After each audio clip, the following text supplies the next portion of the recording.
Tukmang serbisyo imo makuha kung aduna kay sakto nga impormasyon. Busa, ang DSWD Field Office 7 pinaagi sa Social Marketing Unit nagpaygayon og tamang tulong sa tamang impormasyon, information caravan dinhi sa probinsya sa Bohol. May bisita ang FO7 staff sa Ubay ug Talibon, Bohol alang sa tamang tulong sa tamang impormasyon kung 3TI Information Caravan. Tumong niini ang pagpahibaw sa nagkadaiyang mga programa o serbisyo sa departamento ug aron pagpahinumdum kanila nga mabinantayon sa mga fake news nga nanggawas sa social media.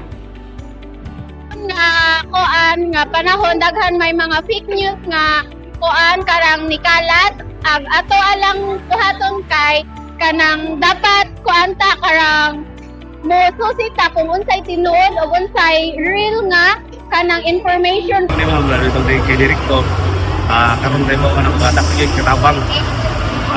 Di lang sa Talibong nun, sa tanan nga kuha sa